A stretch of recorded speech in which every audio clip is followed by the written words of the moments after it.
नमोरिहन्ताणं नमो सिद्धाणं नमो आयरीयाणं नमो वज्रायाणं नमो लोये सवसाहुणम्।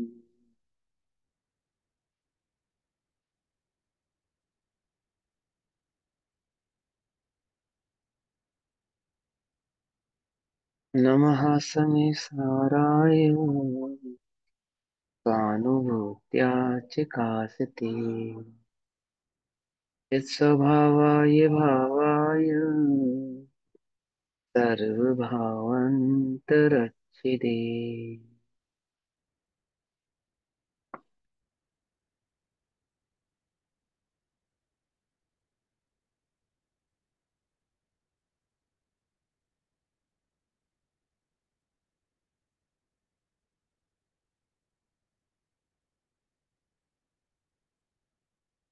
हमारी दोपहरकालीन कक्षा का विषय चल रहा है श्री समय सारजी ग्रंथ।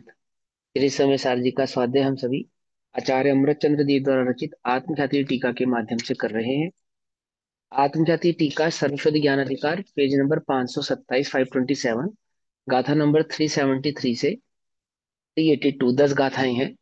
10 गाथाओं का भावार्थ यह है कि 5 इंद्रिय के जो विषय हैं वे आत्मा से नहीं कहते कि तू हमें जान, स्पर्श कर, आदि आदि कार्य करो। दोनों ही जड़ और चेतन अपने अपने कार्य में परिणमित होते हैं। जड़ चेतन का और चेतन जड़ को कार्य करने के लिए प्रेरित नहीं करता। इस भाव को इन गाथाओं में बतलाया जाएगा। ठीक। आपको याद है ना, अभी हमने थोड़े दिन पहले समझा था कि ज्ञान पर द्रव्य को जो जानता है, पर पदार्थ को जो जानता है, तो पर के पास जाकर नहीं जानता, अर्थात पर को जानना ये उसका कार्य नहीं है ना, कर्तव्य नहीं है वो उसका, कि कर्तव्य रूप से उसको पर को जानना ही पड़ेगा। पर उसके जानने में आता है, ये एक अलग बात है। जानना ज्ञान का कार्य है। इसको जानना ये ज्ञान का कार्य नहीं है कि आमुक को जाने, आमुक को नहीं जाने, या समस्त को जाने, या कुछ को जाने। जानना ये सहज ज्ञान का सहज कार्य है ना, आत्मा का सहज कार्य है। उसी भाव को इन गाथाओं के माध्यम से और आगे आचार्य देव समझाते हैं। ध्यान से समझेंगे हम, है ना। समझने वाली गाथाएं हैं। 373। निंदीदंसुतुदयणानि पोग्गलापर्णमन्ति बहुगानि। 373 गाथा। तानि सुनिदुणरुसा रुसदी तुसदीया पुनो अहं भणिदो पोग्गलदव्वं सदत्तपर्णदम् तस्य जदि गुणो वर्णनो तम्हाणं तुमं भणिदो किंचीवि किं रुससि अबुद्धो असुहो सुहो वसद्दौ न तं मणदिसुणसोमतं सोचैव न य एदि विनिगर्हितुम् तोदिविषयमागदं सद्दम् असुहं सुहं वरुवम् रतं वणदिपेच्यमन्ति सोचैव न य एदि विनिगृहीतुम् चक्षु विषयमागदं ध्रुवम् असुहो सुहो वगन्धौ न तं वणदिजिघमन्ति सोचैव न य एदि विनिगृहीतुम् घाण विषयमागदं गन्धम् असुहो सुहो वरसो। असुहो माने अशुभ और सुहो माने शुभ। असुहो सुहो वरसो णातं वर्णदिरसैं शोचैव नाय एदि विनिगृहीतुम् रसवस् रसण विषयमागदं तु रसम् असुहो सुहो वफासौ। पासौ माने स्पर्श। न तं मणदि पुसुसु मंतसो चैव नाय एदि विनिगृहीतुम् काय विषय यमागदं फासम् असुहो सुहो वगुणो न तं मणदि भुज्यमन्ति शोचैव न य एदि विनिगृहीतुम् बुद्धिविषय मागधं तु गणं तु गुणम् असुहं सुहं वदव्यं न तं भणति भुज्यमन्ति शोचैव न य एदि विनिगृहीतुम् बुद्धिविषयमागधं दव्यम् एयं तु जनिगुणम् ओसम नैव गच्छते मूढ़ो। मूढ़ माने अज्ञानी। निगहमणा परस्य यशयं च बुद्धिं शिववपत्तौ। बहुत सिंपल सिंपल गाथा है, देखो ध्यान से समझना। डेली आपकी यही प्रश्न है, और डेली प्रश्नों का ये एक उत्तर है जो आचार्य देव आपको 10 गाथाओं में दे रहे हैं। क्या कहते हैं सुनो। शुभ या अशुभ जो स्पर्श वह। पहली बात तो सुनो ध्यान से। शुभ और अशुभ वस्तु में होता नहीं है, द्रव्य में होता नहीं है, गुणों में होता नहीं है, शाखाएं भी तो पर्याय पढ़ो। में होता नहीं है। हम्म। भैया 73 छोड़ दिया हमने। हमने पीछे की सारी छोड़ दी। एक एक करो, कौन सी छोड़ दी? 373 से पढ़िए ना आप। 373 से पढ़ी है, 382 तक पढ़ी है। नहीं, आप हिंदी में अभी बीच में से पढ़ने लगे। हिंदी अभी तो पढ़ा ही नहीं, हिंदी तो अभी पढ़ी नहीं मैंने, अभी तो पढ़ूंगा, पहले सुनो ध्यान से। अभी आपने हिंदी कहाँ पढ़ा भैया। एटलीस्ट 378 से शुरू किया ना सुनो तो बोला। सुनो सुनो सुनो। मैं ये कह रहा हूं कि शुभ और अशुभ द्रव्य में, गुण में और पर्यायों में होता नहीं है, तो कहाँ होता है? जीव की मान्यता में होता है। एक बात, ठीक है ना, अज्ञान की जो मान्यता है ना जीव की, उसमें होता है। तो हम शुभ और अशुभ माने या नहीं माने, तो दो प्रकार की बात है। एक तो मान्यता में जो शुभ अशुभ भाव है वह नहीं मानना, और जो पर्यायगत शुभ अशुभता है वो सिर्फ विवेक, विवेक मैंने उसको क्या कहते हैं, ये समझ लो उसकी लौकिक लोक विवेकता। लोक में विवेकता रखनी पड़ती है कि ये शुभ द्रव्य है अथवा ये अशुभ द्रव्य है, लेकिन वस्तु स्वरूप में ना शुभ होता है ना अशुभ होता है। लोक में जिनको शुभ अशुभ आदि माना जाता है, ठीक है ना, उनमें विवेक भाव रखा जाता है। अभी देखो ध्यान से क्या कहते हैं, सो भी उसमें क्या नहीं होती, जुगुप्सा कषाय नहीं होती। क्या नहीं होती? देखो क्या कहते हैं। शुभ या अशुभ जो स्पर्श वह तू भैया स्पर्श मुझको भैया नहीं पेज नंबर करे। 5, पेज नंबर 526 पे भी गाथाएं हैं। हाँ हाँ तो है ना, तो क्या हो गया? वो तो पढ़ो। है तो वो क्या पढ़ी हो नहीं गया? आपने। अरे दीदी, मैंने बोला पहले 10 गाथाएं पढ़ेंगे, बोला तो सही।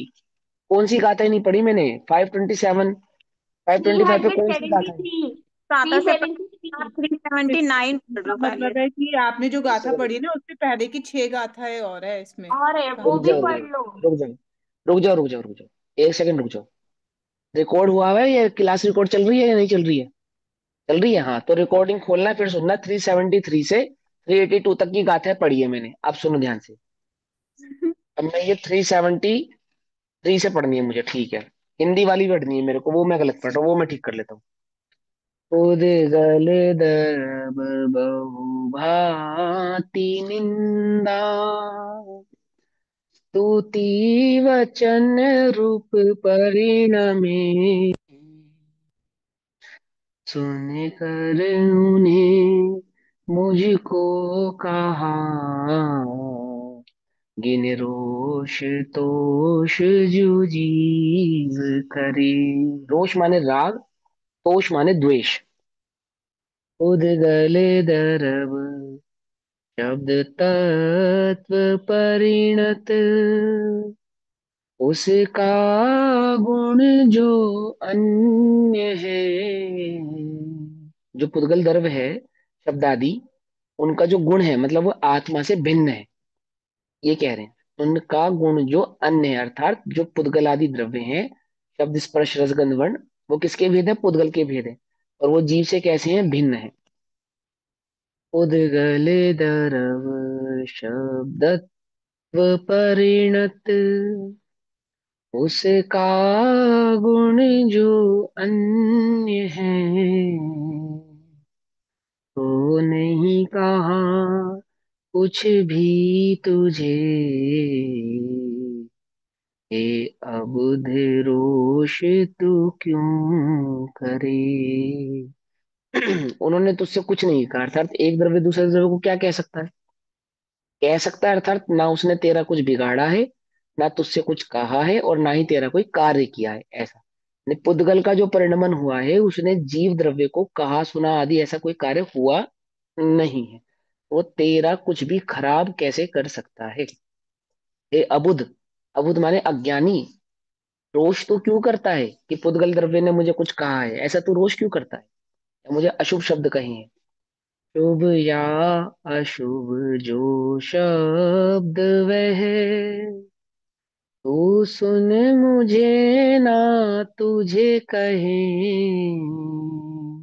कोई पुद्गल शब्द तो तुझसे कहते नहीं कि तू मुझे सुन, तू मेरी तरफ ध्यान दे, या मेरी बात, जो जो शब्द उच्चारण हो रहा है उसकी तरफ तुझे ध्यान देना पड़ेगा।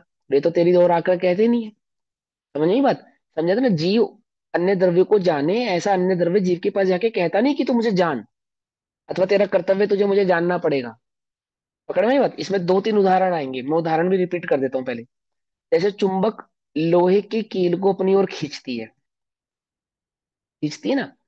शब्द इस प्रकार से जीव को अपनी ओर नहीं खींचते। जैसे लोक में कोई आमुक व्यक्ति किसी आमुक व्यक्ति का हाथ पकड़ के उसे उठावे अथवा चलावे, शब्द आदि रस आदि जो उद्गल का परिणमन है, वे इस प्रकार जीव को प्रेरित नहीं करता कि तू मुझे चख, तू मुझे सुन, तू मुझे सूंघ, या मेरा स्पर्श आदि कर। जैसे लोक में कोई किसी को पकड़ के चलाता है, ऐसे तो ये पुद्गल आदि जीव को पकड़ के चलाते या अपनी ओर प्रेरित करते नहीं। तो क्या होता है उन दोनों के बीच में, कि जिस प्रकार दीपक जलाया जाए और दीपक के समीपवर्ती जो भी पदार्थ होते हैं वो स्वयं ही प्रकाशित होने लगते हैं। लेकिन दीपक इसलिए प्रकाशित नहीं हुआ है कि वह पदार्थों को प्रकाशित करे। सब जो पदार्थ दीपक के समीप है अथवा नहीं भी है, लेकिन दीपक का कार्य जो प्रकाशमान रूप से परिणमित होना है, वो तो प्रकाशित होगा ही। अगर कोई दीपक के प्रकाश के समीप पदार्थ नहीं भी है तो भी दीपक का प्रकाश रहेगा, और कोई पदार्थ दीपक के प्रकाश के समीप है तो भी दीपक का प्रकाश रहेगा। लेकिन प्रकाश का कार्य ऐसा तो नहीं है कि मैं पदार्थ को अपने समीप लाऊं और उसको प्रकाशित करूं। ऐसी ज्ञान का ऐसा कार्य नहीं है कि वह पर पदार्थ को जाने। जानना ज्ञान का काम है, ये बात तो ठीक है, लेकिन पर को जाने ये ज्ञान का काम नहीं। कुछ बात समझ में आ रही नहीं आ रही है। मात्र जानना मेरा काम, इसका अर्थ ये नहीं कि तुम पर को जानो और जानते रहो, इसलिए नहीं कहा था। सहज जानने भाव में प्रवृत्ति करने के लिए मात्र जानना मेरा काम, ऐसा कहा था। और तुम क्या कर रहे हो, पर को जानते हो, उपयोग पर में है और मैं तो जानता हूं, ऐसा मानते हो। बोले पर को जाने ऐसा जीव का काम कार्य नहीं है। पर ज्ञान में प्रकाशित होता है तो हो, नहीं होता है तो ना मत हो। समझना ध्यान से, जिनमें परमित गुण है वे ज्ञान में जानने में आए बिना रहेंगे नहीं, ये बात पक्की है। परंतु ज्ञान परमित गुण वाले पदार्थों को जाने, ऐसा ज्ञान का कार्य नहीं है, वह उसकी सहज योग्यता है। अंतर समझ में आया दोनों में या नहीं समझ में आया? एक तो है कर्म कि मुझे करना पड़ेगा, और एक है वैसा योग्यता जानने में आते तो ठीक है। अब कितना जानने में आते हैं, देखो अब इसमें दो बातें, कि जिसको सम्यक ज्ञान प्रकट हुआ है उसको केवल ज्ञान प्रकट करने की जल्दी नहीं है। क्यों, क्यों नहीं है, ध्यान से समझना, उल्टा नहीं पकड़ना। बोले सम्यक ज्ञान आत्मा को जानने का नाम है ना, सम्यक ज्ञान जो उसको आत्मा की खबर हुई है, तो उसमें आत्मा में रमे रहने, आत्मा में जमे रहने और आत्म अनुभव करने की तो उत, उ, का उद्योतमान तो है वो, उसके लिए तो पुरुषार्थी है। परंतु केवल ज्ञान प्रकट करके मैं समस्त लोग को जानूं, इस बात का वह पुरुषार्थी नहीं है। क्यों, क्योंकि केवल ज्ञान प्रकट होने के बाद भी पर को जानने का कार्य तो वह करने वाला नहीं है। क्या कहा, प्रकाश इतना ज्यादा प्रज्वलित हो गया है कि उसकी सीमा में लोक लोक पूरा लोक चमकने लगा, पूरा लोक झलकने लगा, दिखने लगा। तो वो प्रकाश इसलिए प्रज्वलित नहीं हुआ था कि लोग उसमें दिखने लगे या चमकने लगे, वह प्रज्वलित था, उसका स्वभाव था कि वो प्रकाशित होगा। पकड़ में ही बात। जब वह लो रूप में प्रकट था, लो रूप में, तब कुछ कुछ पदार्थ उसमें झलक रहे थे, तो उन कुछ पदार्थों की झलकन से प्रेरित होकर वो विशाल अग्नि में प्रवृत्त नहीं हुआ कि मुझे और भी पूरा जंगल झलकाना है या पूरा संसार झलकाना है। ध्यान से समझना। वह तो उसका प्रकाश होना, उस अग्नि का बढ़ना, वो अग्नि का अपना निज का स्वाभाविक गुण था, अपने प्रकाशमान अपने भाव से वो जल रही है। ऐसे ही वो जो ज्ञान केवल ज्ञान रूप परिणमित हुआ, तो इस उद्देश्य से नहीं कि वो लोकालोक को जानेगा। लोकालोक को जानता है वो एक अन्य बात है, जानता है नहीं, लोकालोक जानने में आते हैं वो एक अन्य बात है, परंतु वह लोकालोक को जाने ऐसी उसकी कोई प्रेरणा नहीं है। अंतर समझ में आ रहा है इन दो बातों में? इसी बात को लालचंद जी भाई और अपने पूज्य बाबूजी ऐसा कहते थे कि ज्ञान पर को जानता नहीं है। क्यों? क्योंकि पर को जानने का उसका उद्देश्य नहीं है, पर को जानने के लिए वह कर्तव्यबद्ध नहीं है, और पर को जाने ऐसा उसका काम भी नहीं है। ये उसका सहज स्वभाव है कि पर उसके जानने में आता है, परंतु उपयोग पूर्वक वह पर की ओर जावे या पर को जाने या पर के समीप जाकर जाने, ऐसा तो ज्ञान का काम नहीं है। तो इसलिए वे कहते हैं कि ज्ञान पर को जानता ही नहीं। बात समझिए, इतनी छोटी सी बात है, कोई बहुत विशेष बात नहीं, लेकिन उसमें विशेषता क्या है कि इस बात की ओर इंडिकेट करना कि अगर आपको ऐसा लगता है कि मैं जान तो पर को रहा हूं और मात्र जान रहा हूं, बोले ऐसा नहीं। क्योंकि पर पदार्थ तुझे प्रेरित नहीं कर रहा कि तू मुझे जान। ये ज्ञान का काम ही नहीं है कि वो पर को जाने। पकड़ में ही बात नहीं? पकड़ में ही? ज्ञान का कार्य क्या है? जानना ज्ञान का कार्य है, ये बात पक्की है। अब पुरुषार्थ के लिए स्वयं को जाने, स्वयं को जाने मतलब अपने कार्य को जाने, अपने स्वभाव को जाने। ज्ञान अपने उस स्वभाव को जाने कि सहज जानने रूप मेरा कार्य तो है, परंतु आमुख को जानूं ऐसा मेरा कार्य नहीं। पकड़ में ही बात नहीं? पकड़ में? अभी इसी भाव को इन गाथाओं के माध्यम से और आगे की कलश के माध्यम से आचार्य देव आपको समझाएंगे। हमने पिछली कक्षाओं में इस विषय में अच्छे से चर्चा की है, ठीक है ना? अभी उसी का और विशेष भाव यहाँ पे आ रहा है, ध्यान से समझेंगे। शुभ या अशुभ जो शब्द वह,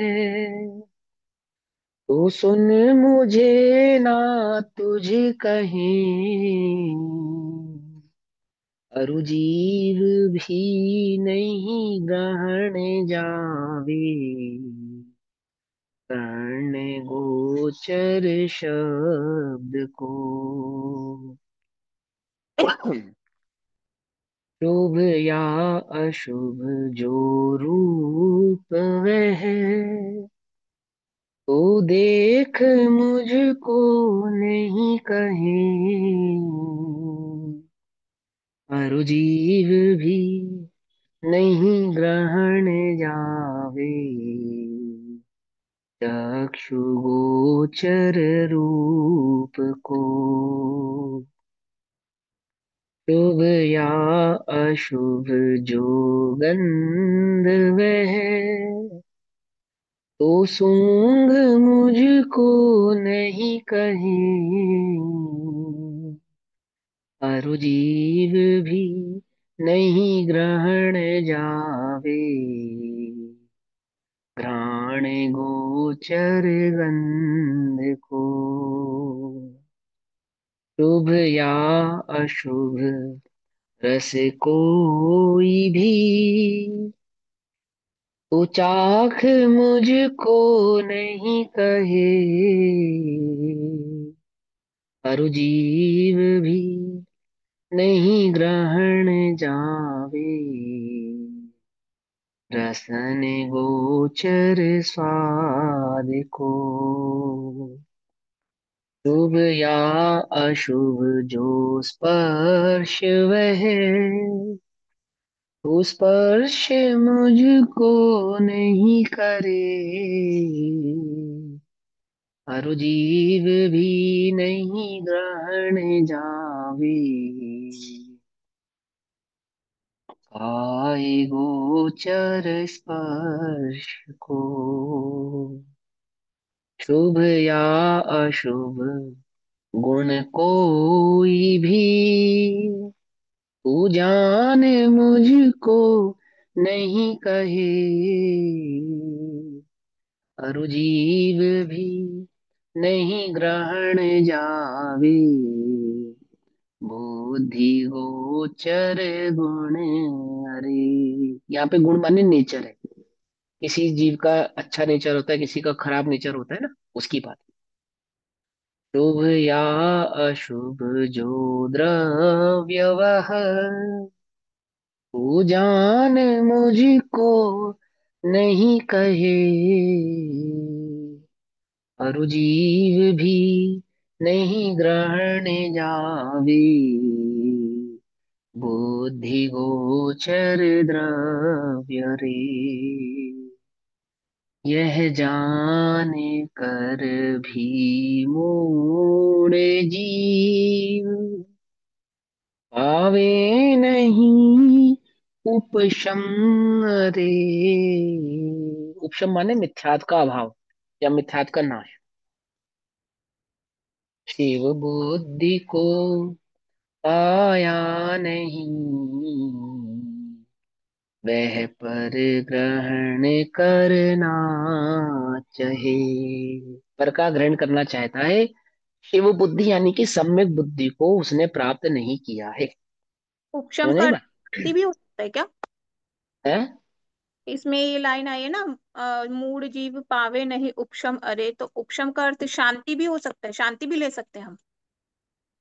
नहीं, उपशम यहाँ पे कर्मों के अभाव की बात है या मिथ्यात्व के अभाव की बात है। जैसे उपशम सम्यक दर्शन है ना, तो वहां पे दर्शन मोहिनी का अभाव या उपशम। तो वहां उपशम कहने का मतलब है अज्ञान का उपशम, यानी अज्ञान का अभाव तो पाता नहीं। यह जानकर भी मूढ़ जीव अज्ञान को तो दूर कर नहीं पाता। पावे नहीं उपशम अरे, है ना। और शिव बुद्धि को, शिव माने सम्यक या मुक्त, है ना। तो सम्यक बुद्धि को पाया नहीं, अर्थात सम्यक दर्शन को प्रकट किया नहीं है, सम्यक को पाया नहीं है, वस्तु के स्वरूप को समझा नहीं है। और ग्रहण ग्रहण करना चाहता है सभी को, यानी पर पदार्थ को ग्रहण करना चाहता है, ग्रहण नहीं कर सकता परंतु हम्म। ग्रहण करना चाहता है, ऐसा मैं कह रहे। बहुकानी अर्थात बहुत प्रकार के, निंदि निंदित संस्तुत वचनानी, अर्थात निंदित और स्तुति के वचन, निंदा और स्तुति के वचन। तो निंदित संस्तुत वचन आदि, निंदा के और स्तुति के वचन रूप में उद्गल परिणमित होते हैं। जो पौद्गलिक शब्द हैं वो बहुत प्रकार से परिणमित होते हैं। कुछ शुभ रूप परिणमित होते हैं, कुछ अशुभ रूप परिणमित होते हैं, कुछ निंदा रूप परिणमित होते हैं, कुछ स्तुति रूप परिणमित होते हैं। उन्हें सुनकर अज्ञानी जीव, किन्हें सुनकर, निंदा स्तुति को या पुद्गल शब्द को? बोलो जल्दी बोलो फटाफट। दोनों को। उद्गल निंदा शब्दों को। उद्गल उद्गल शब्दों शब्द। को सही लगता है, उन्हें तो निंदा सही लगता हाँ, अज्ञानी सुनता है निंदा स्तुति, ज्ञानी को समझ में आते हो पौद्गलिक शब्द। क्या कहा? तो अंतर समझ में आया? तो पौद्गल का परिणाम है वो तो ज्ञानी जानता है, लेकिन अज्ञानी को तो वो तो निंदा या स्तुति ऐसे सुनाई देता है। जो पौद्गलिक शब्द है या पुद्गल का परिणाम है ऐसा तो अज्ञानी की दृष्टि ही नहीं है। तो क्या कहते हैं, वास्तव में बहुत प्रकार के जो पुद्गल के जो शब्दादि हैं, वचन रूप हैं, वो निंदा और स्तुति के रूप में परिणमित होते हैं।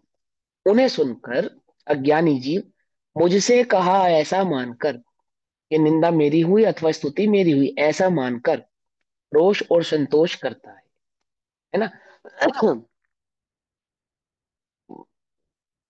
उसने, राजा श्रेणिक ने सीता मरवा साहब ने डाला गले में, मालूम? पहले निंदा की खूब, बहुत निंदा की उसने।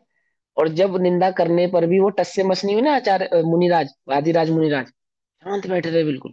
तो क्रोध में आकर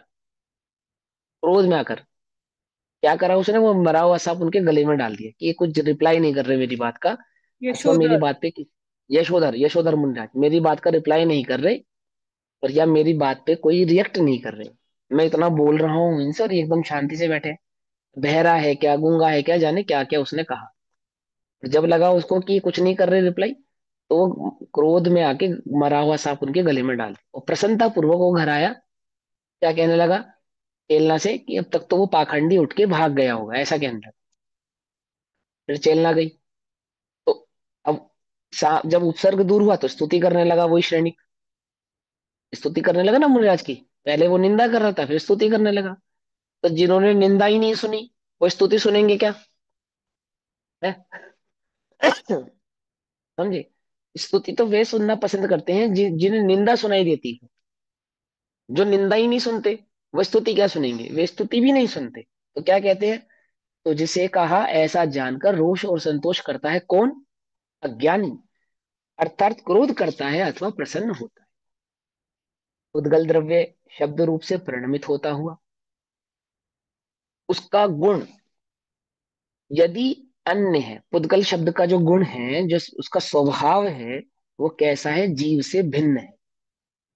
पुद्गल शब्द का स्वभाव जीव से भिन्न है। तो हे अज्ञानी जीव, त्वम न किंचित अपि भणितः, उससे कुछ भी नहीं कहा।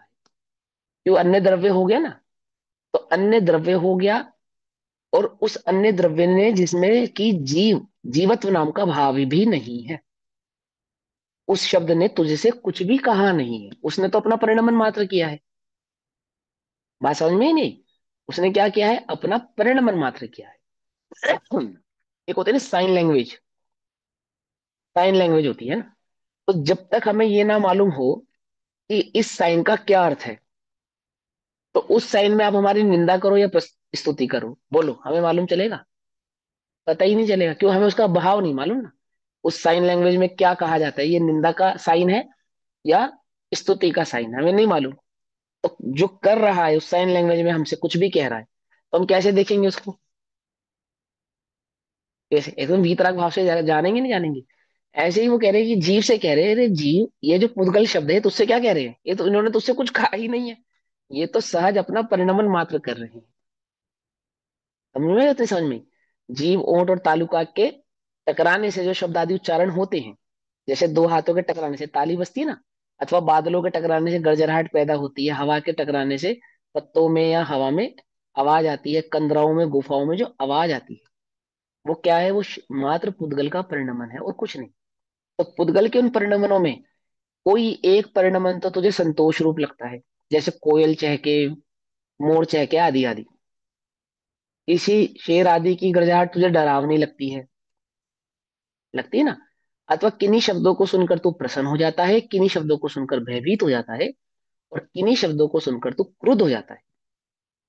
वास्तव में तो पुद्गल के उन शब्दों ने तुझसे कुछ कहा ही नहीं है। ऐसा, ठीक, कहा ही नहीं है। तो हे अज्ञानी जी, तुझसे कुछ भी नहीं कहा है, तू अज्ञानी होता हुआ, क्या अज्ञानी होता हुआ? कि मुझसे कहा है। क्या है अज्ञान इसमें? कि मुझसे कहा है। पहली बात तो कुछ कहा नहीं है। शब्द क्या है? पुद्गल का परिणमन मात्र है।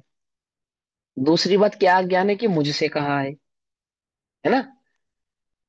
क्यों रोष करता है ना? देखो, जिस जो शब्द मलेच्छ होता है ना, उससे कुछ भी ना कहो, सिर्फ होठ हिलाओ, तो वो भी उसको लगा तुमने क्या कहा। तुमने जरूर कुछ मेरे लिए ही कहा है ना। शब्द भी बोलने की जरूरत नहीं है ना, खाली होठ हिला दो बस। तो होठ हिलाने पर से उसको कितना क्रोध आता है कि तुमने मेरे बारे में कुछ कहा है। काहे नहीं कहा? वो कह रहे तुझसे कुछ नहीं कहा है अज्ञानी। हम तो आपस में अपनी बात कर रहे थे, ऐसा भी कहते हैं ना लोग। हमने तुझसे कुछ कहा ही नहीं है।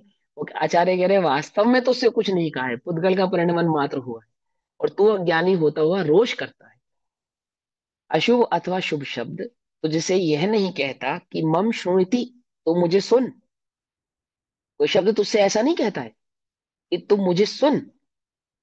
स एव च, और आत्मा भी अपने स्थान से अलग होकर, च्युत होकर, श्रोत्र विषयम आगतम शब्दम, श्रोत इंद्र के विषय में आवे शब्दों को ग्रहण करने को नहीं जाता। आत्मा अपने स्वद्रव्य क्षेत्र काल भाव से निकलकर कुछ शब्द आदि के क्षेत्र आदि में जाता हो, अथवा उनको जानने के लिए जाता हो, ऐसा नहीं है।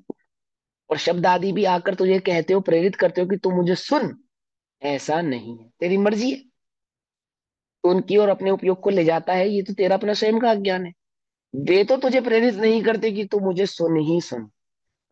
अगर शब्द तुम्हें प्रेरित करते होते कि तू मुझे सुन, तो कितने सारे शब्द ऐसे हैं जो सुनकर अनसुने कर देते हो तुम, और तुम्हें हिला हिला कर भी कहे जाए तो तुम्हें सुनाई नहीं देते। जैसे आचार्य देव कह रहे हो ना तुमसे, इतनी गाथाओं पे आ गए, 377-78 नंबर की गाथाओं पे आ गए। अब तुमसे सुनो, कह रहे हैं आचार्य देव सुन लो भाई, ये तो सुन लो, ये तुम सुनना ही नहीं चाहते। और जो कह रहे कि जो तुमसे कहा ही नहीं है, वो सारे शब्द तुम सुनना चाहते हो कि क्या कहा है, क्या कहा है, क्या कहा है ना। और यहाँ क्या कहते हैं कि भाई कोई शब्द तेरे पास आकर ये नहीं कहता कि तू मुझे सुन। समझ में बात। और आत्मा भी अपने स्वचतुष्टय को छोड़कर श्रोत इंद्रिय आदि में जाके प्रवृत्ति करता हो कि मैं शब्द आदि को ग्रहण करूं, तो ऐसा होता नहीं है। वह वहां पे जाता नहीं है। शुभ अथवा अशुभ रूप उससे नहीं कहता कि तू मुझे देख। माम पश्यति, तू मुझे देख। और आत्मा भी अपने स्थान से छूटकर चक्षु इंद्रिय के विषय में आए हुए, आंख चक्षु इंद्र इंद्रिय के विषय में आए हुए रूप को ग्रहण करने को नहीं जाता है। इसी प्रकार शुभ या अशुभ गंध उससे ये नहीं कहती कि तू मुझे सूंघ। और आत्मा भी घ्राण इंद्रिय के विषय में आई हुई गंध को अपने स्थान को छोड़कर ग्रहण करने नहीं जाता है।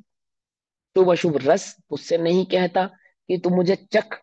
और आत्मा भी रसना इंद्रिय के विषय में आए हुए रस को, रस का स्वाद रसना इंद्रिय के विषय में आए हुए रस को अपने स्थान से छोड़कर ग्रहण करने नहीं जाता है। अशुभ अथवा शुभ स्पर्श उससे नहीं कहता है कि तू मुझे स्पर्श कर। एक स्पर्श शुभ रूप है, एक स्पर्श अशुभ रूप है, वो तुझसे नहीं कहता है कि तू मुझे स्पर्श कर। स्पर्श करने में जो उपयोग है वो तो तेरा अज्ञान ही है ना। कोई आत्मा तो अपने स्वचतुष्ट को छोड़कर स्पर्श आदि इंद्रियों में जाता हो कि मैं स्पर्श आदि को ग्रहण कर लूं, तो ऐसा नहीं है। मैंने अपने स्वचतुष्ट को तो छोड़कर कहीं नहीं जाता। शुभ अथवा अशुभ गुण उससे नहीं कहता कि तू मुझे जान, ये अच्छा इंसान है, ये बुरा इंसान है। ऐसे गुण तो तेरे पास आके नहीं कहते। कोई अपनी बुद्धि, आत्मा भी अपने स्वचतुष्ट को छोड़कर बुद्धि के विषय में आए हुए गुण को ग्रहण करने नहीं जाता। शुभ अथवा अशुभ द्रव्य तुझे से ये नहीं कहते कि तू मुझे जान। और आत्मा भी अपने स्थान को छोड़कर बुद्धि विषय आगतम द्रव्य, बुद्धि के विषय में आए हुए द्रव्य को विनिर्ग्रहितुम नयति ग्रहण करने नहीं जाता। ऐसा जानकर भी मूढ़ जीव, अज्ञानी जीव उपशमम न एव गच्छति, उपशम को प्राप्त नहीं होता। अर्थात सम्यक ज्ञान को प्राप्त नहीं होता, अज्ञान के अभाव को प्राप्त नहीं होता। और शिवाम बुद्धिम अप्राप्त च स्वयं, शिव बुद्धि को अर्थात कल्याणकारी बुद्धि को, सम्यक ज्ञान को ना प्राप्त हुआ स्वयं पर को ग्रहण करने का मन करता है। अर्थात अपने उपयोग को पर को ग्रहण करने में ले जाता है, ग्रहण कर नहीं पाता। स्वयं अपने अज्ञान से ही अपने उपयोग को पर को ग्रहण करने में लेकर जाता है। पर पदार्थ इसको प्रेरित नहीं करता कि तू मुझे पांच इंद्रिय के विषय आदि को जान। और ज्ञान आत्मा भी अपने स्थान को छोड़कर अथवा अपने सर्व चतुष्टय को छोड़कर पर पदार्थ में परिणमित नहीं होता है। होता क्या है, अपने ही अज्ञान से अपने उपयोग को पर पदार्थों में लेकर जाता है और वहां जाकर सुखी दुखी होता है, राग द्वेष करता है। ऐसा कहते हैं। पहले दृष्टांत कहते हैं। अब आचार्य देव इन 10 गाथाओं पे टीका लिख रहे हैं। आचार्य अमृतचंद्र देव क्या कहा उन्होंने टीका में। पहले हम तुमको दृष्टांत से समझाते हैं। क्या दृष्टांत देते हैं आचार्य देव। इस जगत में बाह्य पदार्थ घटपट आदि, जैसे घड़ा है या कपड़ा है, ये जितने भी पदार्थ है जगत में, जैसे देवदत्त नामक पुरुष यज्ञदत्त नामक पुरुष का हाथ पकड़कर किसी कार्य में लगाता है। देवदत्त नामक पुरुष ने यज्ञदत्त नामक पुरुष का हाथ पकड़ा और जबरन उसको किसी कार्य में लगा दिया। इस प्रकार दीपक को स्वप्रकाशन में नहीं लगाता। क्या कहा, कोई दीपक जैसे जगत में कोई किसी का हाथ पकड़ के किसी कार्य में लगा देता है, क्या इसी प्रकार दीपक को पर को जानने के कार्य में लगाया जा सकता है, प्रकाश को पर को जानने के कार्य में लगाया जा सकता है। बोले जैसे लोक में किसी का हाथ पकड़ के कोई काम कराया जाता है, प्रकाश इस प्रकार से कार्य नहीं करता। प्रकाश तो स्वयंगत योग्यता से प्रकाशित होता है और उस प्रकाश में जो झलक सके अपनी स्वयंगत योग्यता से उस प्रकाश में झलकता है। माने प्रेरित कर कर आप किसी को जबरदस्ती किसी कार्य में लगा सकते नहीं। जिस प्रकाश की क्षमता इतनी ही है कि वो कुछ ही वस्तु को जाने, तो कुछ ही वस्तु को जान सकता है। पकड़ में ही बात। अगर प्रकाश में क्षमता नहीं है अधिक को जानने की, तो अधिक को नहीं जानेगा। और जिस वस्तु में क्षमता नहीं है प्रकाश के भी जानने में आए, तो वह वस्तु भी प्रकाश के जानने में आती नहीं। ये आपने उदाहरण सुना होगा स्फटिक मणि का, कि वो ये राजा वसु बसु राजा ना जा रहा होता है जंगल से और एक शिला से टकरा जाता है, तो उसको बड़ा लगता है कि भैया यहाँ तो कुछ है ही नहीं, मैं कैसे टकरा गया। अब देखो, प्रकाश सबको जान रहा है, स्फटिक मणि को नहीं प्रकाशित कर रहा। स्फटिक मणि को कैसे प्रकाश में लाया, वो कैसे जाना उसने, अपनी बुद्धि से, कि जरूर ये स्फटिक है, ये पाषाण स्फटिक का पाषाण है, और इसलिए मुझे नजर नहीं आ रहा। फिर उसने जो जो किया, उसको तोड़ के उसका सिंहासन बनाया, वो सारी कहानी है। मैं आपको उदाहरण देना क्या चाहता हूँ कि प्रकाश यदि स्फटिक को प्रकाशित नहीं कर सकता तो नहीं करेगा। ठीक है ना, ये इस प्रकाश में उतनी ताकत नहीं है तो नहीं है। और जिनको प्रकाशित करने की ताकत है, कि बोले प्रकाश को किसी को भी प्रकाशित करने की ताकत नहीं है। प्रकाश में तो स्वयं प्रकाशमान होने की ताकत है, और जिन पदार्थों में उस प्रकाश में स्वयं को झलकाने की ताकत है, वे उस प्रकाश में स्वयं झलकते हैं। कोई प्रेरित कर कर जैसे किसी अन्य पुरुष को पकड़ के किसी अन्य कार्य में लगा देता है, उसी प्रकार प्रकाश को पकड़ के किसी कार्य में लगा दिया जावे, जानने के कार्य में लगा दिया जावे, ऐसा होता नहीं है। लोक में ऐसा नहीं होता ना। तो लोक के इन्होंने दो उदाहरण दिए, एक तो एक पुरुष को पकड़ के दूसरे पुरुष को काम में लगाने का, और एक प्रकाश का, यानी ज्ञान और ज्ञेय का, प्रकाश और प्रकाश में झलकने वाली वस्तुओं का। ये दो उदाहरण उन्होंने दिए। एक उदाहरण से ये समझाएंगे कि ऐसा नहीं होता, और एक उदाहरण से समझाएंगे कि इस प्रकार से होता है। पकड़ में ही बात। तो क्या कहते हैं, जैसे एक द्रव्य एक पुरुष पकड़ के दूसरे पुरुष को कार्य में लगाता है, उसी प्रकार दीपक को स्वप्रकाशन में नहीं लगाता, अर्थात अपने प्रकाशमान कार्य को करने में लगा सकता नहीं। कि तू मुझे प्रकाशित कर, तेरा काम है, ये प्रकाश तेरा काम है, तू मुझे प्रकाशित कर, आप नहीं कर सकते ऐसा, है ना। और दीपक भी, जो दीपक है ना, दीपक भी कैसे काम नहीं करता, ये जो आगे उदाहरण आएगा, कि दीपक का कार्य इस प्रकार का नहीं है, जिस प्रकार चुंबक लोहे को अपनी ओर खींचती है, इस प्रकार प्रकाश प्रकाशित होने वाले द्रव्य को अपनी ओर खींचे, ऐसा काम प्रकाश करता नहीं। ठीक है ना। तो जिस, और दीपक भी लोह चुंबक पाषाण से खींची हुई लोहे की सुई की भांति अपने स्थान से च्युत होकर बाह्य पदार्थ को प्रकाशित करने नहीं जाता है। चुंबक तो क्या करती है, लोहे को अपनी ओर खींच लेती है। ठीक है ना, और उसके स्थान से स्थानांतर कर लेती है। लेकिन प्रकाश ऐसा नहीं करता, कि वो जिसको प्रकाशित कर रहा है उसको स्थान से स्थानांतर कर ले, अर्थात अपनी सीमा में ले आए, कि तू मेरी सीमा में आ जा ताकि मैं तुझे प्रकाशित कर सकूं। ऐसा प्रकाश का काम नहीं है। उदाहरण समझ में आए तो उदाहरण, किसी को नहीं समझ में आए तो पूछो मुझसे। ठीक है, चलो हम आगे बढ़ते हैं। सिंपल है ना। ज्ञान का काम कैसा है, दीपक के जैसा या चुंबक के जैसा? दीपक के जैसा, है ना। हमने कैसा बना रखा है ज्ञान के काम को, चुंबक के जैसा। अज्ञानी ने बना रखा है नहीं, अज्ञानी ने बना रखा है, कि आमुक मुझे प्रेरित करता है, पांच इंद्रिय के विषय मुझे प्रेरित करते हैं कि मैं उनकी ओर जाऊं। बोले नहीं, ऐसा नहीं है, ये तेरा अज्ञान है। वे प्रेरित नहीं करते, तू स्वयं अपनी योग्यता से प्रेरित होता, उन ओर जाता है। तो क्या कहते हैं, परंतु वस्तु स्वभाव दूसरे से उत्पन्न नहीं किया जा सकता। वस्तु का स्वभाव ऐसा नहीं है, जैसे उस आदमी का हाथ पकड़ के काम में लगा दिया, ऐसे वस्तु स्वभाव को तुम प्रेरित कर दो अथवा बदल दो, ऐसा नहीं कर सकते आप। कि किसी का कुछ कार्य करने का मन नहीं, बच्चे का स्कूल जाने का मन नहीं होता तो कैसे भेजती है माँ, है? बोले ऐसे नहीं चलेगा, कि ज्ञान का अगर जानने की योग्यता नहीं है तो तुमने धक्के देकर उसके ज्ञान में योग्यता पैदा कर दी, ऐसा नहीं होगा। ऐसा नहीं होगा, है ना। इसलिए, तथा वस्तु स्वभाव पर को उत्पन्न नहीं कर सकता, इसलिए क्या कहा, दो बातें। वस्तु स्वभाव दूसरे से उत्पन्न नहीं किया जा सकता, एक बात, और वस्तु स्वभाव पर को उत्पन्न नहीं कर सकता, दो बात। ये दो बातें, किसी के द्वारा उत्पन्न नहीं होता और किसी को उत्पन्न नहीं करता। वस्तु का स्वभाव ऐसा है। इसलिए दीपक जैसे बाह्य पदार्थ की असमीपता में, अर्थात कोई पदार्थ दीपक के समीप नहीं है, दीपक जितना प्रकाश, दीपक का जो प्रकाश जितनी सीमा में फैला है, जितनी परिधि में फैला है, रेडियस रूप में फैलता है ना, रेडियस, परिधि कहते हैं उसको। तो क्या कहते हैं कि दीपक का प्रकाश जितनी परिधि में फैला है, यदि उस प्रकाश की परिधि में कोई पदार्थ नहीं है, तो क्या वो दीपक से प्रकाशित हो पाएगा? सिंपल सी बात है। जो चीज लाइट के अंडर नहीं है, क्या वो चीज दिखाई देगी? ये बोले नहीं दिखाई देगी, सिंपल सी बात है। और जो अंडर है, लाइट की सीमा में है, तो वो नजर आएगी। ऐसा ही है ना? तो क्या कहते हैं कि दीपक जैसे बाह्य पदार्थ की असमीपता में, अर्थात कोई पदार्थ अगर दीपक के प्रकाश के समीप नहीं है, अपने स्वरूप से ही प्रकाशता है। अगर कोई भी पदार्थ दीपक के पास नहीं रखा है, तो क्या दीपक प्रकाशित नहीं होगा?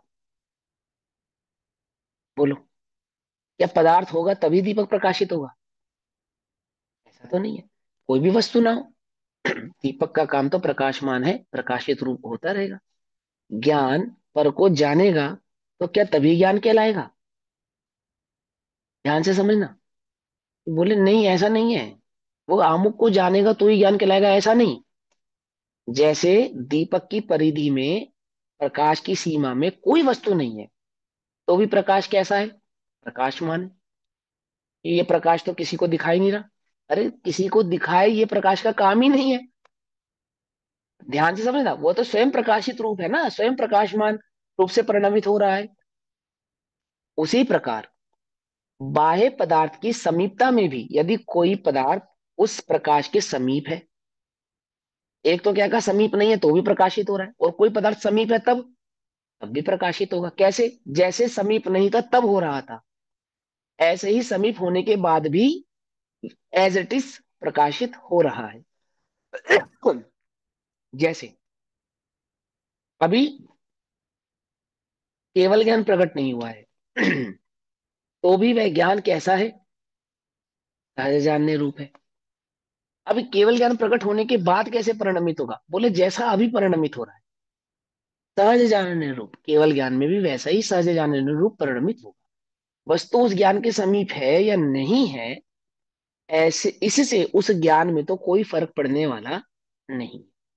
उस प्रकाश के प्रकाशपने में कोई वस्तु प्रकाशित हो रही है अथवा नहीं हो रही है, उसके होने और नहीं होने से तो ज्ञान में कोई फर्क पड़ने वाला नहीं है, प्रकाश में तो कोई फर्क पड़ने वाला नहीं है। ऐसे यह कहते हैं कि जैसे बाह्य पदार्थ की असमीपता में अपने स्वरूप से ही प्रकाशित होता है, उसी प्रकार बाह्य पदार्थ की समीपता में भी अपने स्वरूप से ही प्रकाशता है। कोई बाह्य पदार्थ के कारण प्रकाशता हो, ऐसा नहीं।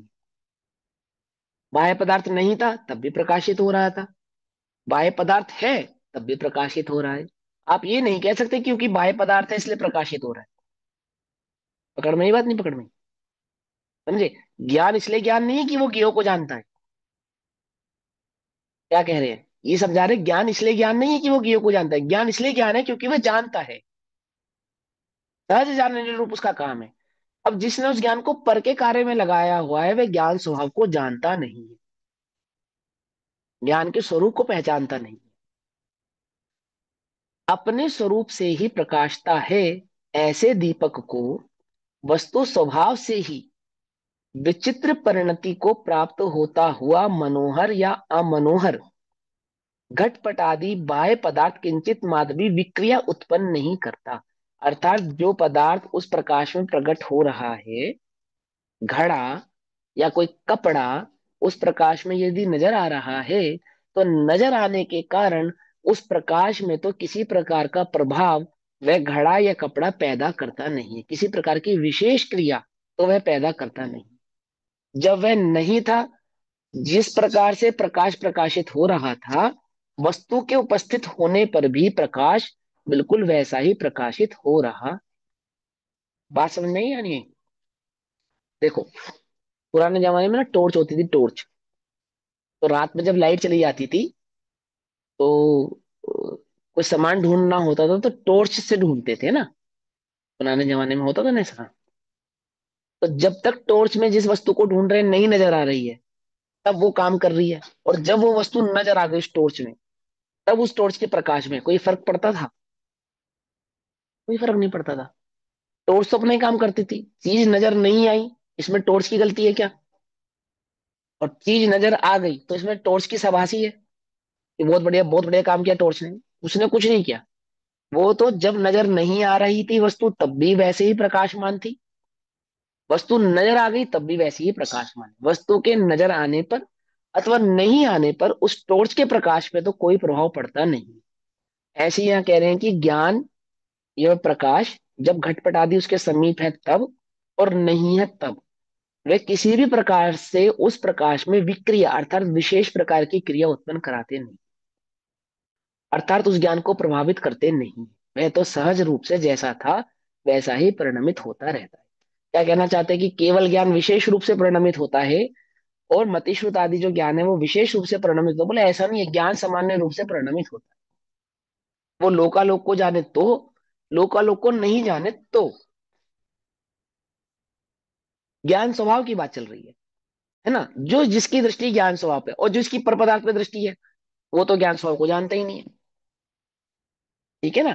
उसको तो क्या लग रहा है कि वह पर के कारण ज्ञान में किसी प्रकार का उछलता उछलता या इस प्रकार का कोई प्रभाव विक्रिया आदि उत्पन्न होती है, ये अज्ञानी को लगता है। ज्ञानी की तो दृष्टि ऐसी नहीं है। आगे इसी प्रकार दृष्टांत कहते हैं।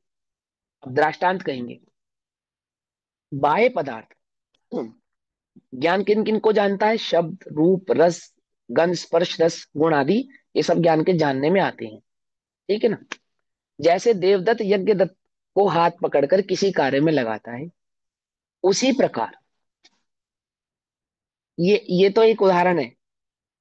अब ये क्या है? क्या उसी प्रकार, मैं जोड़ रहा हूं इसके अंदर एक शब्द क्या, ताकि आपको कंफ्यूजन ना हो। ठीक, मैं फिर बोलता हूँ। जैसे देवदत्त यज्ञदत्त का हाथ पकड़कर किसी कार्य में लगाता है, क्या उसी प्रकार आत्मा को स्वज्ञान में अर्थात बाह्य पदार्थों को जानने के कार्य में नहीं लगाते। क्या कहा? समझ में आई बात? नहीं समझ में आई? आत्मा क्या बाह्य पदार्थों को उसी प्रकार से लगाया जा सकता है कि तू बाह्य पर पदार्थों को जान? बोले ऐसा नहीं होता। फिर से पढ़ते हैं। जैसे देवदत्त यज्ञदत्त को हाथ पकड़कर किसी कार्य में लगाता है, उसी प्रकार आत्मा को स्व ज्ञान में बाह्य पदार्थों के जानने के कार्य में नहीं लगाते कि तू मुझे सुन। कोई पदार्थ पर पदार्थ आत्मा को अपनी ओर आकर्षित नहीं करते। शब्द जाकर आत्मा को कि तू सुन, रंग कहता है तू मुझे देख, स्पर्श कहता है कि तू मुझे छू, ऐसा नहीं करते। तू मुझे देख, तू मुझे सूंघ, तू मुझे चख, तू मुझे स्पर्श कर, या तू मुझे जान, ऐसा नहीं करते। और आत्मा भी लोह चुंबक के समान, जैसे लोहा चुंबक की ओर खींचा चला जाता है, ऐसे ही आत्मा गेहूं की ओर खींचा चला जाए। बोले ऐसा भी नहीं है। लोह चुंबक के पाषाण से खींची हुई लोहे की सुई की भांति अपने स्थान से च्युत होकर अलग होकर उन बाह्य पदार्थों को जानने को नहीं जाता है। ठीक है ना। ऐसा नहीं होता है। क्या होता है फिर? जैसे प्रकाश और बाह्य पदार्थ का सहज संयोग होने पर प्रकाश में पदार्थ सहज प्रकाशित होते हैं, परंतु प्रकाश का पदार्थ से कोई संबंध नहीं है। पदार्थ हो तो भी प्रकाश है, पदार्थ नहीं हो तो भी प्रकाश है। परंतु वस्तु स्वभाव पर के द्वारा उत्पन्न नहीं किया जा सकता।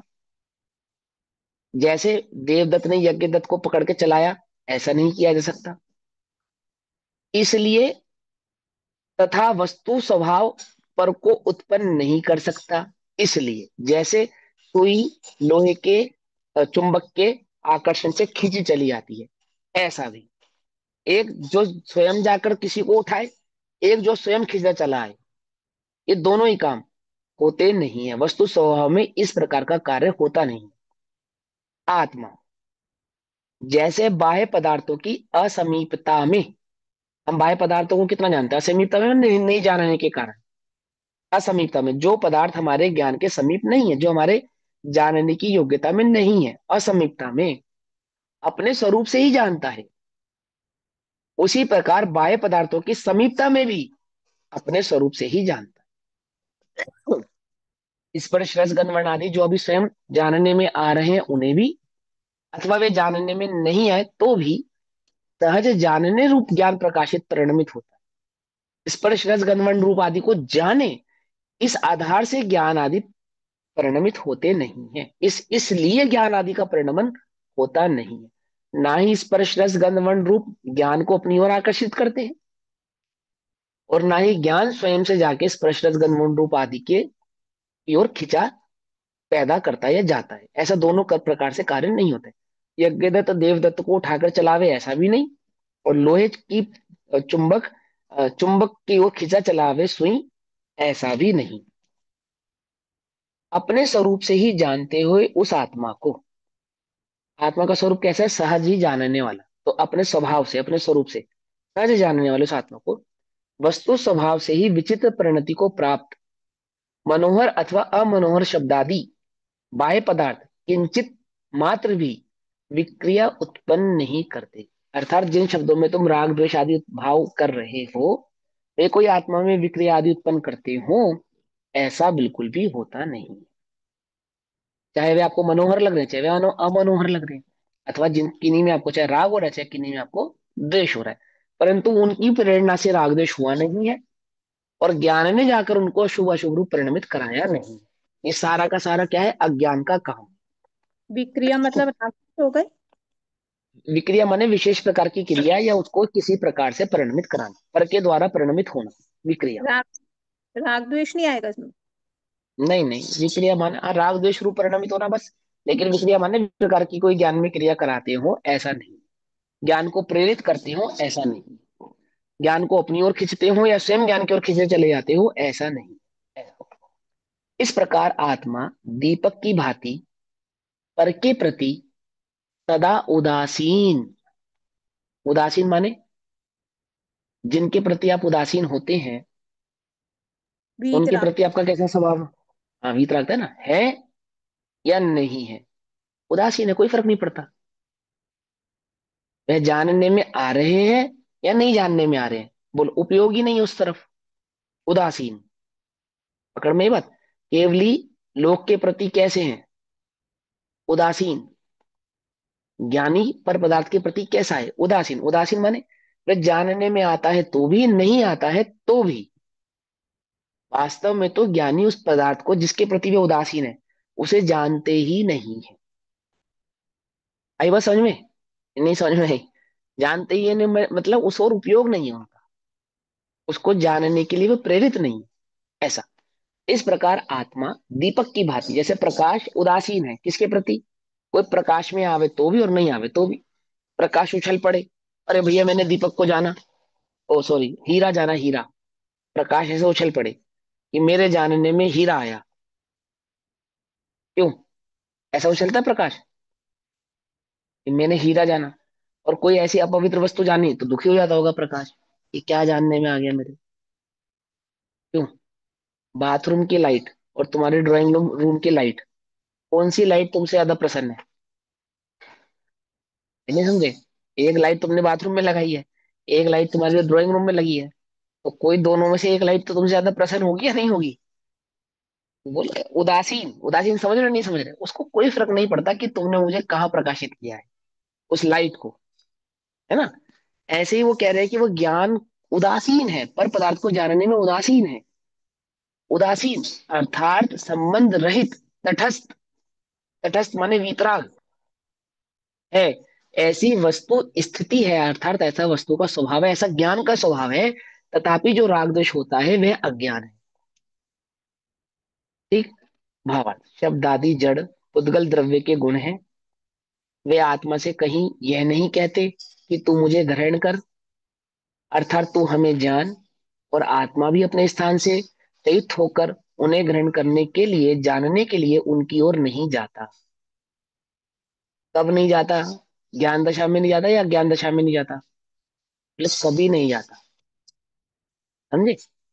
जैसे शब्दादि समीप ना हो तब आत्मा अपने स्वरूप से ही जानता है, इसी प्रकार शब्दादिक समीप हो तब भी आत्मा अपने स्वरूप से ही जानता है। जैसे साइलेंस को आप जानते हैं ऐसे शोर को आप जानते हैं, सीधी सी बात। साइलेंस और शोर होने से ज्ञान पे कोई प्रभाव पड़ता नहीं, जानने का काम तो सतत सा जानने रूप ही रहता है। इसी प्रकार अपने स्वरूप से ही जानने वाले ऐसे आत्मा को अपने अपने स्वभाव से ही परिणमित होते हुए शब्दादिक किंचित मात्र भी विकार नहीं करते। ठीक है ना, विकार यानी कि विक्रिया। ठीक, जैसे कि अपने स्वरूप से ही प्रकाशित होने वाले दीपक को घटपट आदि पदार्थ विकार नहीं करते, अर्थात प्रकाश को कोई फर्क नहीं पड़ता कि मैंने क्या प्रकाशित किया या मेरे प्रकाश में क्या आया। ऐसा वस्तु स्वभाव है। तथापि जीव शब्द को सुनकर, रूप को देखकर, गंध को सूंघकर और रस का स्वाद लेकर, स्पर्श को छूकर, गुण द्रव्य को जानकर उन्हें अच्छा बुरा मानकर राग द्वेष करता है। देखो यहाँ पे तो कह रहे अज्ञानी उन्हें जानता है तो राग द्वेष करता है। आगे की कलशों में और गाथाओं में बतलाएंगे कि ज्ञानी उन्हें जानता ही नहीं, ऐसा इंडिकेट करेंगे आपको। देखो यहाँ क्या कहते हैं, तो भी जीव शब्द को सुनकर, सुनता या नहीं सुनता जीव शब्द को, ये समझने वाली बात है। इस जीव शब्द को ना सुने ऐसा जीव का स्वभाव नहीं है, लेकिन जीव शब्द को सुनता नहीं है। क्या समझ नहीं बात, ऐसा स्वभाव नहीं है कि वो ना सुने लेकिन सुनता नहीं है, अर्थात पर उसके जानने में आए ऐसा उसका स्वभाव है, परंतु पर को वह जाने ऐसा उसका उपयोग प्रवर्तता नहीं। ऐसा उसको कार्यबद्ध नहीं हुआ है वो। प्रकाश के समीप जो वस्तु होगी वो प्रकाशित होगी, लेकिन ये प्रकाश कार्यबद्ध नहीं हो गया है कि उसको प्रकाशित करना पड़ेगा, कर्तव्य नहीं है वो उसका। वो स्वभाव है कि वो सहज प्रकाशित होती है। स्वभाव और कर्तव्य में अंतर समझ में आता है या नहीं आता है? करना पड़ेगा, ऐसा काम नहीं है, करना पड़ेगा। सहज है, आंख को देखना ही पड़ेगा ऐसा नहीं है। आंख है तो देखना ही पड़ेगा ऐसा नहीं है। हाँ आंख है तो देखेगी भी।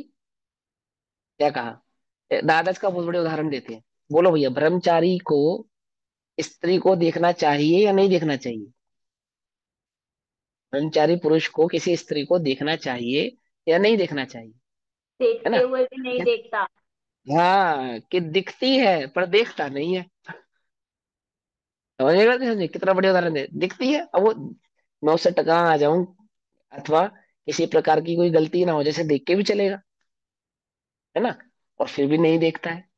ब्रह्मचारी स्त्री को नहीं देखता है, ऐसा भी है ना अंतर दोनों में। तो दिखती है, देखता नहीं है। ऐसे ही वह ज्ञान के प्रकाश में परवस्तु झलकने में आवे, आती है, पर ज्ञान उन्हें जाने ऐसा ज्ञान ज्ञान कर्तव्यबद्ध नहीं है कि जानना पड़ेगा, देखना पड़ेगा। ठीक है ना? तो क्या कहते हैं, अब हमें क्या लगता है, अब वो तो जानना मेरा काम है इसलिए जान रहा हूँ। किसको जान रहा है? किसको जान रहा है? जानने को जान रहा है या पर वस्तु को जान रहा है? बोले जो पर को जान रहा है वो जान नहीं रहा है, वो जानने भाव को पहचानता नहीं है। सहज जानने भाव को जो जानता है वो ज्ञान को जानता है। तो जीव शब्द को सुनकर, रूप को देखकर, गंध को सूंघकर और रस का स्वाद लेकर, स्पर्श को छूकर, गुण द्रव्य को जानकर उन्हें अच्छा बुरा मानकर राग द्वेष करता है, वह अज्ञान ही है। और ज्ञानी कैसा है? ज्ञानी इन सबसे उदासीन है। उदासीन है मतलब पर उसके जानने नहीं, ऐसे रूप उसके जानने में, शब्द उसके जानने में आते हैं परंतु जानता नहीं है। उदासीन है ना, उदासीन है ना। ऐसे ही रूप आदि उसके जानने में आते हैं परंतु वह उन्हें रूप आदि को जानता नहीं है। गंध आदि उसके जानने में आती है परंतु गंध आदि को वह जानता नहीं है। ऊपर ही लिखा है, ब्रह्मचर्य इस वाला प्रकार उदाहरण बहुत आत्मा, बढ़िया है। आज इस प्रकार आत्मा दीपक की भांति पर के प्रति सदा उदासीन। उदासीन, कुछ बात समझ में आई नहीं आई? समझ में आ रही है बात? उदासीन है वो, जानने के लिए प्रेरित होता नहीं। सहज जानने में आती है तो उस ओर दृष्टि करता नहीं, उपयोग को उस ओर लेकर जाता नहीं, राग द्वेष नहीं करता है। जो करता है वह अज्ञान ही है। उपयोग पर में जावे और राग द्वेष ना हो ऐसा होता नहीं है। क्या कहा, कि मैं पर को भी जानूं और राग द्वेष भी ना करूं, ऐसा नहीं होता है। बोले कब होता है राग द्वेष, कब नहीं होता है? बोले जब उदासीन होता है, जब ज्ञान पर पदार्थ से उदासीन होता है। उदासीन होता है का मतलब जानता नहीं है। उल्टा नहीं पकड़ना, स्वप्न प्रकाशक है वो, उल्टा नहीं पकड़ना। लेकिन क्या, कि वह पर को जानता नहीं है। अब इसमें कोई कंफ्यूजन तो नहीं ना, पर को जानता नहीं और पर को जानता है? ये बात बिल्कुल समझ में आ गई ना, क्लियर हो गई? तो क्या कहा, उदासीन है अर्थात वह उपयोग उस रूप ले उस ओर लेकर जाता नहीं है। कैसा है, और जो लेकर जाता है वह राग द्वेष करता है, वह अज्ञान है। अब इसी अर्थ का कलश रूप काव्य कहते हैं। कलश नंबर 222, 222। तो ये हम कल करेंगे, अभी समय हुआ, तब तक के लिए सभी को जय जिनेन्द्र। ओम नमः सिद्धेभ्यः। निज निधि निज में बताई, जहाँ अनंत उपकार है, उसके लिए जिन वाणी माँ को वंदना शत